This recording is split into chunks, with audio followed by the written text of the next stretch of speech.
commencing Operation Participation, as in, I do not condone the events that occurred on Grindcore. These events should have never happened, nor should they happen anywhere else. As we dive into today's episode, keep in mind, all life is sacred. Now, let us tune into the show.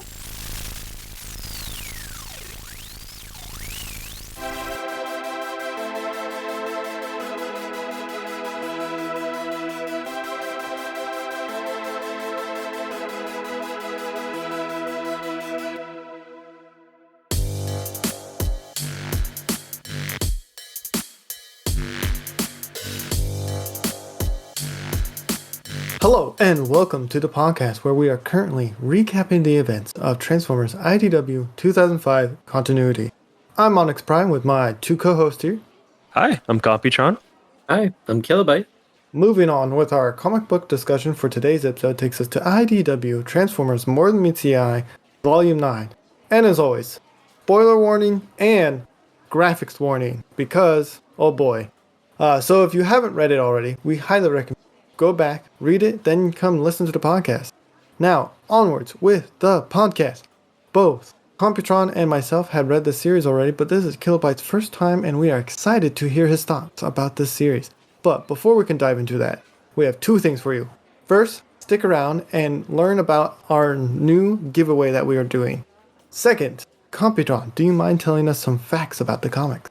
Yeah, there are a total of 5 issues for this comic. Issue 45 was released September 30th, 2015, and issue 49 of this volume came out February 10th, 2016.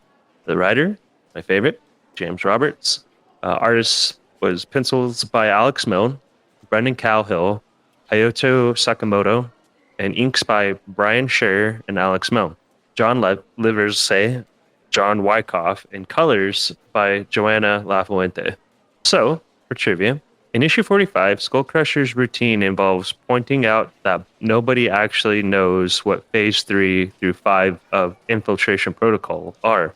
A joke based on the fact that they were never detailed back during Simon Furman's era of IDW Comics, and that it's a little tricky to imagine that the 3 distinct stages between instigating conflict and killing everything would actually be.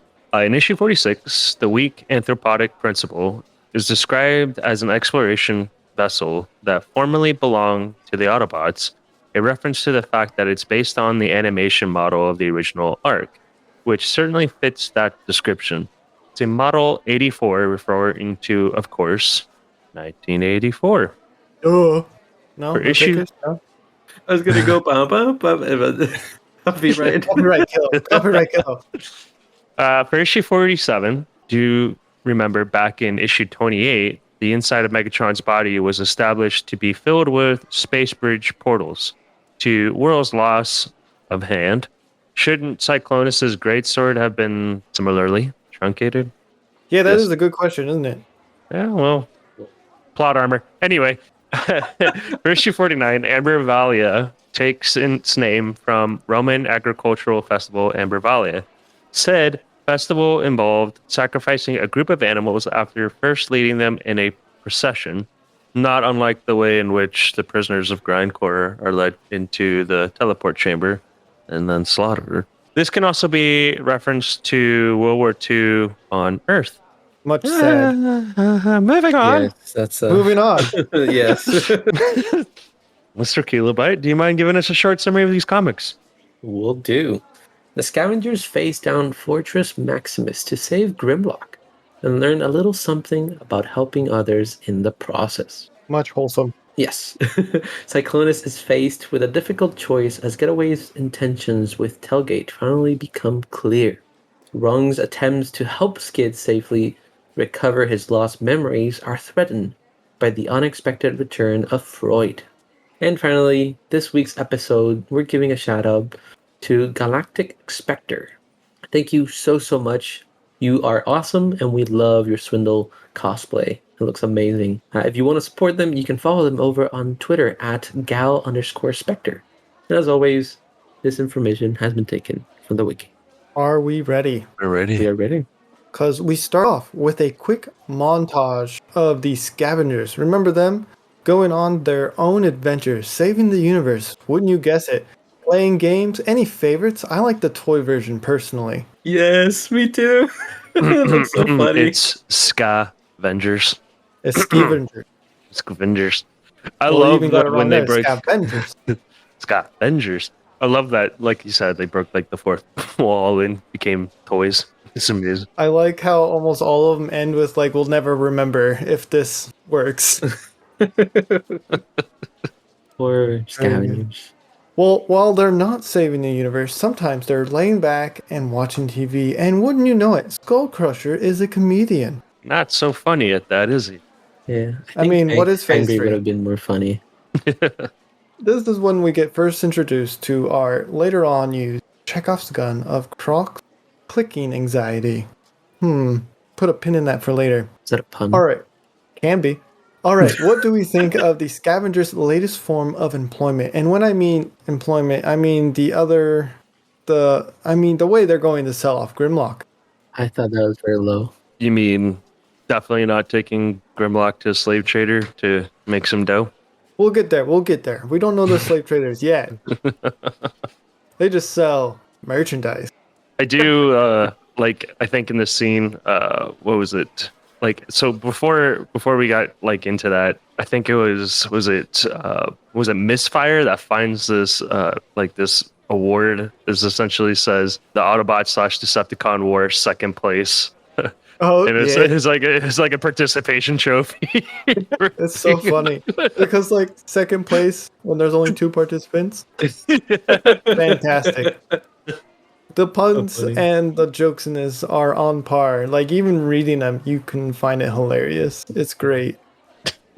But fun and good times are cut short as the newly appointed officer of the Tyrus Accord peels off their buyer and bursts through the office window. Thoughts on Fortress Maximus being the new officer? Feels a little weird since they don't even acknowledge Stakeout being the officer of the Accords here. Take out. Yeah, because from Sins Sins of the Record. Wrecker. Yeah. Yeah. They don't, like, he just said he was next in line, but they completely ignore Stakeout. Timeline is a little weird and wonky here. Yeah, well, there can only be one officer, or Yes. interesting. Isn't Yeah. Tyrus in jail or offline? Tyrus isn't jail, but Tyrus Accords is the name of some of the Autobot code. Oh, it's the non-affiliated. They like Right. to think of themselves. It's like themselves as when you peacekeepers. copyright something and you put your name on it and then you leave the business, your name still stays with that business. Yeah, essentially. So, I enjoy the shenanigans the scavengers go through to both escape Fort Max and how they manage to trick him. Computron, any favorite scenes, and Kilo, do you mind filling in any story gap? I'm gonna jump in with the stare down between Fort Max and actually I'm Crankcase? missing Crankcase, the poker face. Crankcase. Yes, and it turns out that Fort Max is like, you're bluffing. You don't have a bomb that's going to be set off with all that. And so they have a stare down, and then Crankcase doesn't crack, but Fort Max does. And so Fort Max goes to run away because he thought Crankcase wasn't bluffing, but it turned out he had facial paralysis. So it was like he wasn't bluffing, but he was bluffing. His face was stuck. Yeah, and he was using Croc's pen, not pen, it was like someone's finger that makes a clicking noise to make it look like a detonator. Yeah. Yep. Yeah. Croc has lost his squad to the Wreckers a while back, and the only thing he has to remember, one of them was a finger that it's helpful to find. I think it's radio waves, and so that's where his anxiety became kind of like amplified, because he kind of clicks and hopes to find signals nearby, but there never is a signal nearby, which is kind of sad. Except for today. Except for today. Would you like to explain why? Yeah, so the mysterious buyer, that they were going to sell Grimlock to, he was making toys that looked like animals. And they're not actual toys, they're actual Transformers or bots that he salvaged and forced them into this creature state, removed their communication box so they can't speak, and removed all their sensors so they can't feel anything, and now they're stuck like an animal, and he just sells them forward. So he's actually been taking bots that were perfectly healthy and forcing them into these states of creatures, and that's what he finds all around him. Very horrifying, isn't it? Yes. Yep. And at this point, we are told that the process is impossible to reverse. But we have an expert surgeon on board. And we get an ending after months of struggling. Grimlock says his first proper sentence, and Fort Max adopts some pets and has a note from Spinister on how to reverse the domestication of these Cybertronians. I loved all the little pets. I know it's cruel, but it was They're just for very them. cute. But they're very cute. I do like the whole. Okay, so first of all, like when I think it was Spencer talking to Grimlock, right? Misfire's talking to Grimlock. Misfire's talking to Grimlock, and I thought I'm just gonna throw this out there. I thought Grimlock's alt mode was a little taller, but either way, it's fine.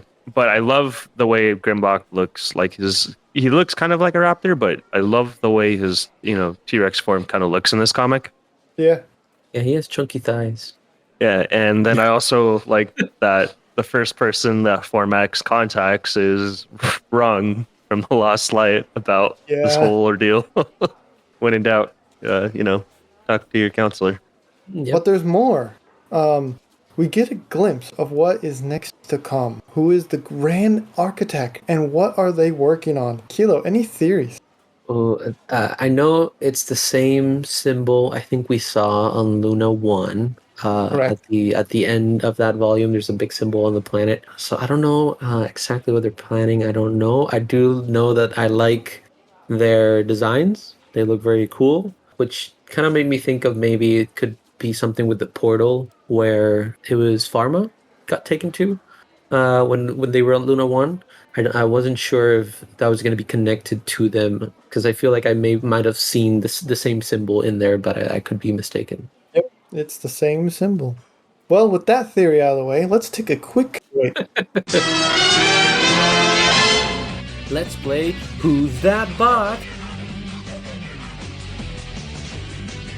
Every single nanosecond in the universe, a pet goes up for adoption or is left without a home. Over 9,000 of pets were rescued, but for thousands of others, help came too late. Hi, I'm Scorchfire, your friendly neighborhood prime. Would you be better than an angel for a helpless roboid or equinoid? Every day, innocent pets are left out on the street and neglected. Bork, bork. Take this poor turbo dog, for example, found wandering the streets of Kaon, digging through trash of a nearby recycling center, alone and afraid. But then, a savior helped this poor guy and gave him a better home.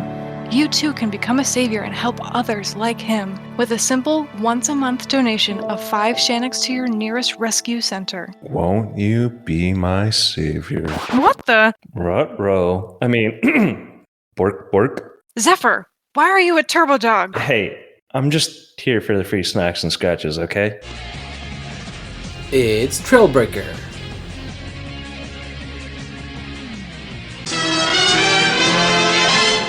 And welcome back.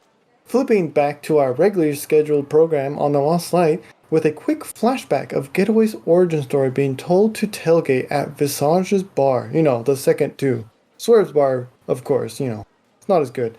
And Kill, Getaway has a present for the ship's mascot. Tell us more, specifically what Getaway is up to, because I have a feeling if Computron talks about this subject, we'll need to pour out spicy words. So Getaway is envisaged with Tailgate, and he's explaining kind of his origin, where he was created. He was constructed cold, and he was deployed to battle there. And by telling him this, he tells him that this is a 4-step ceremony to let another bot know that you kind of have feelings for them.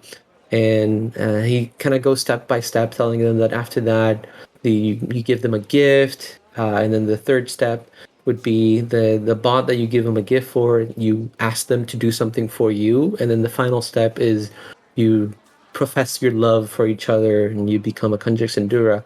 And so he gives Tailgate the same Nemo Surgeon needles that Chrome Dome has and tells him that he needs to go into Megatron's room and use those needles to have a virus on there that will make Megatron kind of not be able to kind of fight, if I'm not mistaken, if I'm remembering right. I know it has a virus in it that will prevent Megatron from actually. Anti-evil virus. It's an anti-evil virus, yes. So it will prevent Megatron from killing, anybody on ship if he were to be Having evil angry. thoughts. Yes. So Almost sounds too good to be true. Which is like everything out of Getaway's mouth is a load of beryllium baloney, okay? yes. So Tailgate decides to do it because, he doesn't want to leave Getaway. He wants to, after all that Getaway has done for him, he's like, I want to show that I do care for what you're doing for me. And so he decides to do it. I don't know if you want me to go or we're going to cover a Oh, little absolutely. Keep going. bit more. Okay. So Tailgate goes into Megatron's room. And before that, Getaway gave him a wrench, the same wrench that Nautica has, which has a sensor that can detect Ravage. And so he tells him that this sensor will let you know if Ravage is in the room, and if he's not in the room, you can proceed with what I'm asking you. And he's like, okay, I'll do it.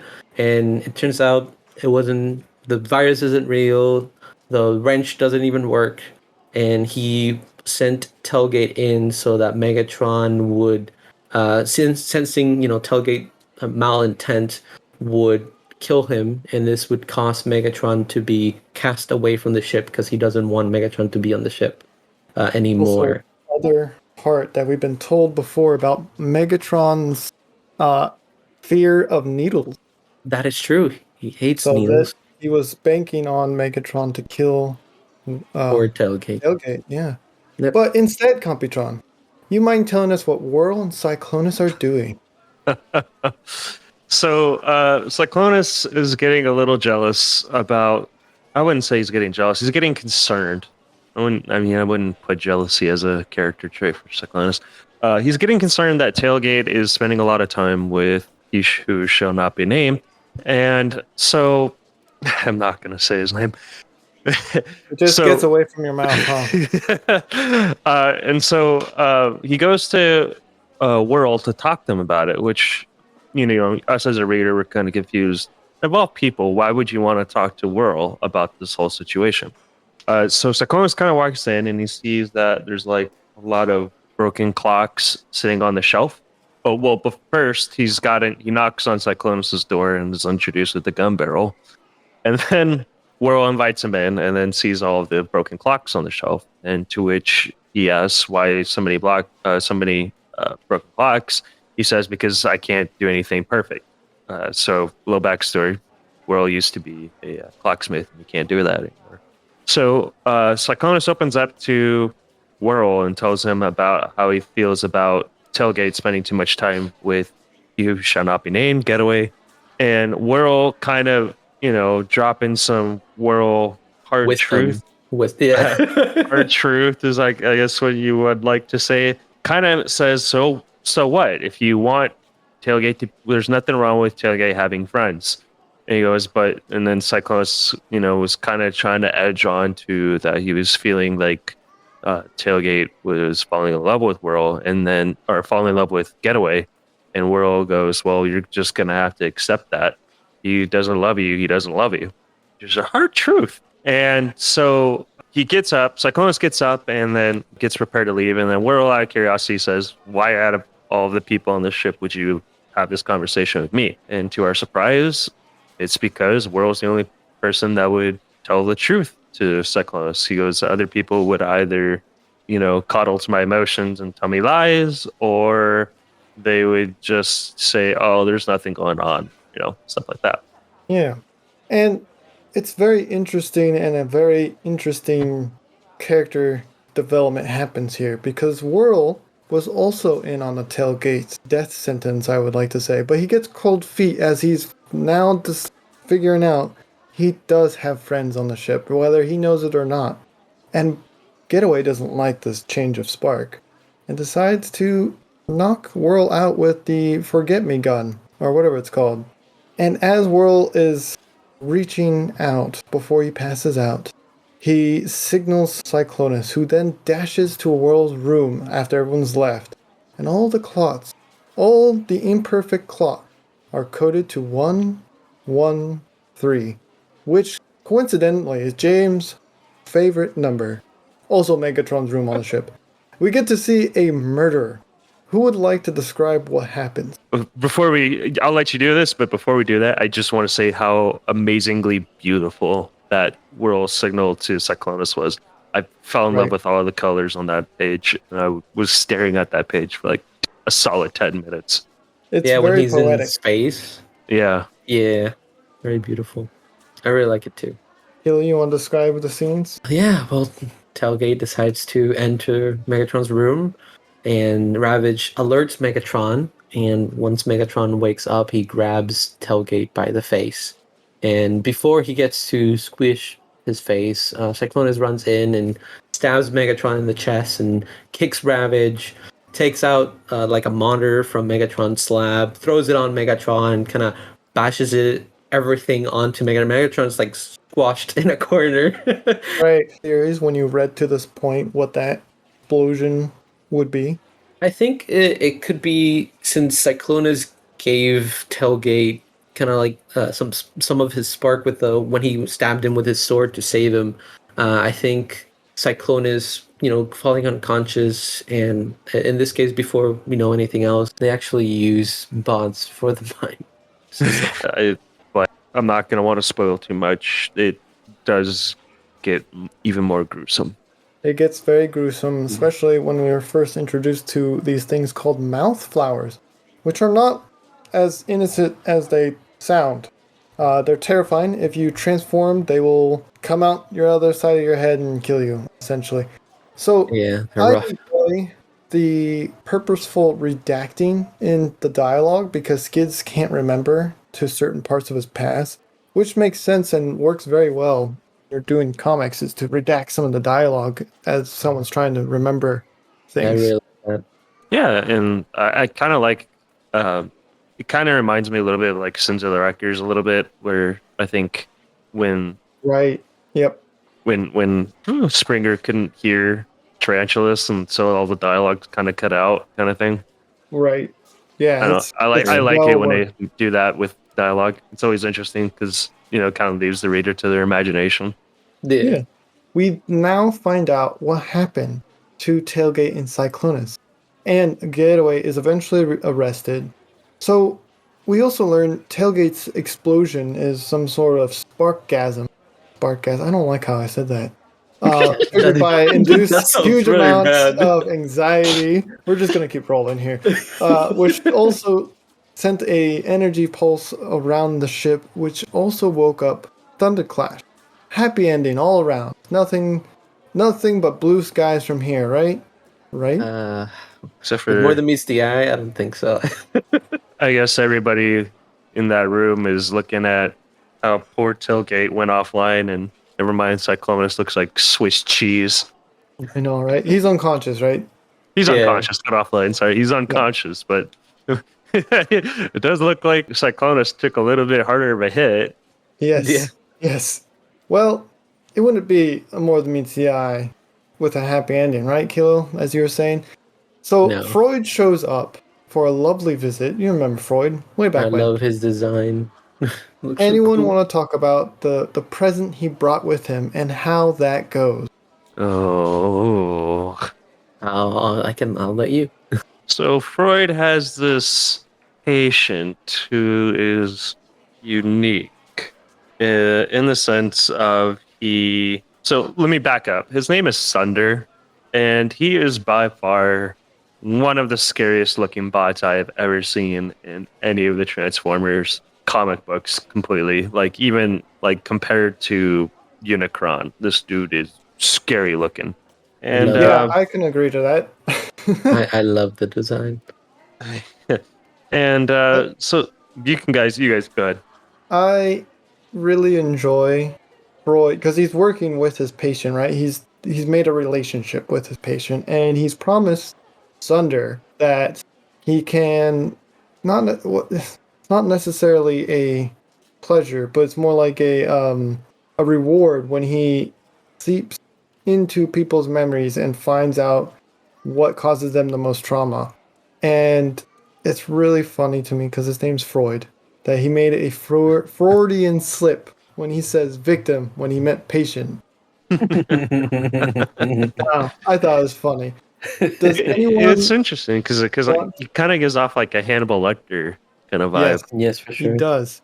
Does anyone want to talk about Sunder, who gets loose, and we get a little more detail on what happened on Grindor for Skids? Thunder has an ability where he can feed from your memories just by looking at you. And so Freud, to protect himself, he took out his Sunder's optics, but he has them on a necklace that was wore very religiously for bots that believed in the primes and kind of believed in their teachings. And so he's using that as a cover. But then he eventually gives Sunder his optics back, and he starts feeding off of Skids and kind of creating chaos because now Skids will start remembering everything that he can't instead of slowly like wrong once all at once, and that could cause bigger problems. And that's when we get to Grindor, and oh boy. So on Grindcore, we run into Skids meeting Quark. If you don't remember who Quark is, Quark, I believe, correct me if I'm wrong, I think he's the lover, or he was the Conjux Endora for From No. afar. Yeah, the Brainstorm really likes him, Brainstorm. but they never became true. they never became a Right. couple. True. Got me on that one. Anyway, so Skids manages to take out that, I guess, not necessarily the inhibitor chip, but the thing that you referenced earlier. Mouth flower. The mouth flower. Yes. And he manages to take it out of Quark. And, as they're getting on, they're kind of building a relationship in the sense of they're cellmates and they are, they're becoming friends. And they're building a very good friendship that's going to last very, very long. And yes, No sarcasm at all. no sarcasm at all. A very heated friendship. Oh, it'll melt your spark. Will melt. So, what are our thoughts on the final confrontation? The one where Rung's Arc Army and Tailgate's strength comes into play. And not to mention the hesitation of Megatron in action. I really like that Sunder. They've always talked that he had a brother, and then his brother was put offline. But his brother is actually the ship that Freud brought Sunder in, and they can actually kind of become one, not necessarily combine, but the ship becomes like a battle suit for Sunder, and it looks pretty cool. It looks amazing, but it's also very powerful. And to stop that, Tailgate threw a giant ship, which is the Rod Pod, towards it, pinning them down, which looks pretty funny. Yeah. Yeet! Yes.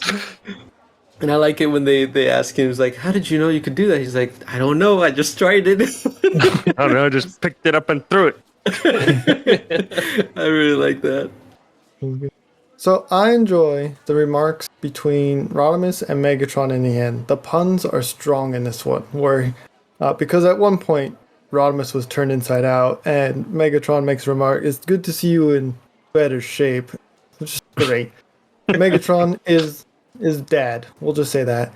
And He was a Killer, dad joker. thoughts on Megatron's renouncement of violence, no matter what happens. That's interesting. I feel like I've heard or seen that before in some other type of media, but I can't really remember. I'm not really sure right now. But I'm interested to see where this is going, because he joined the Autobot. He's trying to find the Knights because he was trying to kind of save himself in the process. But now he renounces violence. So I don't know if he's actually gonna change for the better, or if it's for a bigger plan overall that he has like cooking up. Interesting. Interesting. And when you said they were pull out, Sunder has an ability where they can make you take your innards and put them outside, and then you become like a ball. Yeah, which you sounds forget very how to transform. Very painful. Yes, very painful. Yes. Very nightmarish. Yes, very powerful as well. But if you Any thought other that thoughts? was the scariest piece, Yes, um, Computron, take it away. so on Grindcore, oh gosh, Tarn has all the bots come into a what looks like a giant building, and this is a building that, Teleportation chamber. a teleportation chamber that they were all working so hard on. And Quark, talks to Skids and says, it was, that they couldn't wait to go, and he couldn't wait to leave. But Tarn had other plans and asked Skids to, step away for a second so he can talk to him. I'm sorry. In this sense, he didn't ask him; he teleported him. Against his So will. against his will. And so it turned out that the Decepticon causes needed some scrap metal for bullets. Where I'm going on with that is they decided to literally melt every single person in what they thought was the teleportation chamber. Instead, it was a smeltery. Yeah. And my favorite saying or my favorite line in this entire comic is, I'm a bit of an agnostic, you see. I'm not sure about heaven, but I'm pretty sure hell exists. Chills. Oof. Chills. I don't know. I don't know if you got this vibe when you first read it or not, but I feel like Tarn knows Skids from somewhere, and that's probably why he saved Skids. Not because Skid, fixed the furnace or is useful for him. I feel like he's saving him because he knows him from somewhere else. Oh, have you been reading spoilers? Get off No. the Spoilers. damn auto Wikipedia. No, I'm not doing. I'm not reading anything. I'm reading the comics. Alright, Kilo, give me Okay, the spray bottle. Spray bottle. Squirt, squirt. I do want to say before we decide to end this out is one of my favorite scenes in this entire comic. Wasn't that? It was Getaway being locked up in a prison with his arms, his legs, and his mouth cut off. Because that's what he deserves. So you heard that right. Computron is into that. He likes I don't being know. tied I'm a up bit of and his mouth agnostic. removed. I'm not sure about heaven, but I'm pretty sure hell exists, and Getaway is going to hell. What Alright, I was with I was that- confused. I wasn't sure if that was made by the security force on the ship or if it was made by Sunder. No, that was made by the security forces. security They force? wanted Okay. Getaway to not get away in any way, shape, or form. So Okay. with that, Rod Star rating on that happy note. 5. I'm swinging in there. 5. Swinging. I really enjoyed it. I like Sunder. I feel like we don't get to see a lot of like creepy looking Autobots or Autobots that kind of go crazy and kind of start doing bad things without shifting to the other faction, if that makes sense. Like I Yeah. like that we got a villain that's not a Decepticon. It's an Autobot that just enjoyed killing and torturing its victims, and he looks very creepy. I really like his design. But overall, like I really like all the progress we've made, but I want to know more, so I'll give it a 4. It was a good, but it wasn't like super crazy. Well, I'm going to also give it a 5 for mainly these two reasons. I felt every emotion they were trying to convey, which is what I think you should do when you're making a story. I was Yes. scared when Sunder was introduced. I was livid when Getaway was being, well, we all know by now, Getaway, a groomer. And I was wholesome feelings with the scavengers. I was crying when Cyclonus sacrificed himself for Tailgate. Exactly. So, It was very cute. listeners, what do you think of these comics? How many Rod Stars would you give it? Let us know by leaving a comment below. Now, we don't have any emails to read to you, but if you would like to get in contact with us or if any questions or anything you want to correct us on, send us an email at swervesbarpodcast@gmail.com. That is SWERVESBAR podcast@gmail.com. Are Oh, you you- two ready? Beat Blur in that one. Yeah, I'm going. Are you two Zoop. ready for Transformers Redemption of the Dinobot? Yes. Let's get some Dinobot action. All right, listeners, you've stuck around with us long enough. Let's get into the giveaway details. Time for another giveaway. We'll be doing a poll for the next couple weeks on our Twitter for possible giveaways, so be sure to go and vote on what the prize will be at the end of the giveaway. This event will run until August 8th at the beginning of Season 3 of the podcast, when we review Transformers Titans Return. That's when we'll announce the winner. Now, how to enter this giveaway. First, you must subscribe to our YouTube channel, follow us on Twitter at Swerve's Bar, but you are probably wondering, hey Onyx, I'm already subscribed to both of those. Well, don't you worry, you can get additional entries by leaving a comment on any video coming out on YouTube from today forward. That's right, any video that comes out from Swerve's Bar from today forward. You can also gain additional entries by retweeting or commenting on our Twitter, Instagram, and YouTube. So good luck out there. Fantastic. Kilo, do you have something you would like to say? Yes, I started streaming over on the platform called Twitch. For the human listeners, I stream at 8 p.m. Tuesdays and Thursdays Pacific Standard Time, because that's when the signal reaches Earth from Cybertron. And I play a variety of different games, and we're doing Bioshock, we played some Phasmophobia, maybe some Sea of Thieves. So if you want to hang out and catch me live, you can do so over on twitch.tv/kilobyteprime. Fantastic. Computron, do you mind taking us out? Yeah, sure. If you enjoyed this episode, consider sharing it with your friends and subscribing. If you want to help out the show even further, we have started a Patreon. All of the proceeds will go to supporting the show and keeping the lights on. Of course, we have some tiers that offer other forms of gratitude, such as 3D files and an entry to our Discord channel. When Season 3 is released, you'll even get early access to our comic review videos a week before they're publicly released. And, as always, we hope you are all staying safe out there, and thank you so much for listening to All Are One. All or one. All are one. Follow us on Facebook and Instagram at Swerve's Bar Podcast. You can also find us on Twitter at Swerve's Bar. If you are interested in more content, try checking out the spin-off D&D series, Transform Rollout. The first season, Rise of the World Killers, is completely out now. Let us tune in for a preview now. That was a lot. That was more than I thought it was, and I really want to make sure that I get the proper message across.